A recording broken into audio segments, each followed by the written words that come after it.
guys, my name is KK and today I'm going to be reading you guys a story called The Big Wave. Right. Konnichiwa. That's Japanese for hello, and this is a story from Japan. It's a story about my compassionate grandfather and about giving up something for someone else. The sea splashed gently against the sandy beach. The sandy beach lay white and hot before the little village, and in the little village lived 400 people. Old men and young men, mothers and grandmothers, babies and boys and girls. Behind the village, green terraces rose like steps to a high flat plateau, and on the plateau stood a fine old house surrounded by rice fields, and the lord of the village below. With him lived his grandson, only 10 years old, same age as some of you, full of questions and full of life. This story doesn't say why I lived alone with my grandson. Can you think of a reason why that might be? Might that have made me more compassionate? One hot summer evening, Hamaguchi walked slowly out onto his porch. He looked at the village below and he smiled. It was harvest time and the people were celebrating with music and dancing and bright lantern lights. He looked at the beach beyond, cool, quiet and calm, and he smiled again.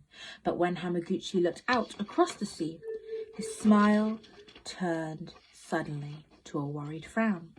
For there was a wave that stretched as far as he could see, tall and wild and fierce, and it was rushing towards the village below. What kind of wave do you think I saw?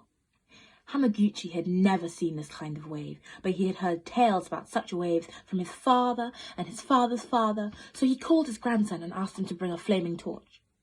"Grandfather," the boy asked innocently, "why do you want a torch?" "There's no time to explain," Hamaguchi answered. "We must act quickly." And he hobbled to the fields on the left of the house and set his crops on fire. "Grandfather," the boy cried, "what do you think you're doing?" Why do you think the boy was confused about what his grandfather was doing? Hamaguchi looked down at the village. No one was looking up at the plateau. "There's no time," he barked. "Come with me." And he took the boy by the hand and set fire to the fields on the right. The flames burst orange and yellow and white against the night, and the boy began to weep. "Grandfather, are you mad? This is everything you own." Why do you think the boy was upset by what his grandfather did? But the old man said nothing. He looked down at the village, then hurried to the remaining fields and set the torch to them as well. The sky was filled with sparks and smokes, and the little boy was now sobbing. "Please, grandfather, stop, grandfather. There will be nothing left."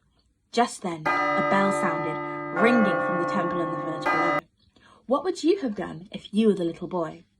And soon, streaming up the terraced hill, came the villagers. Girls, fathers and grandfathers, babies on their backs and buckets in their hand, all 400 of them running to help put out the fire. And just as they reached the burning fields, the wave struck the village. It sounded like thunder, it sounded like cannon fire, it sounded like the hoofbeats of 10,000 horses. It destroyed everything in its path. And when at last it rumbled and rolled back out to the sea, there was not a single house left standing.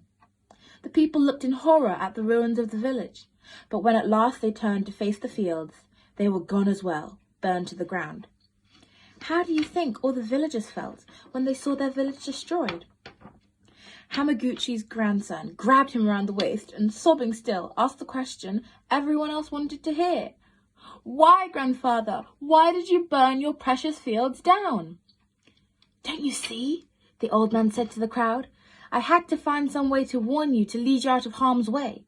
For as precious as the fields are to me, each and every one of you is more precious still." And how do you think we felt when we saw the burned down fields of our master?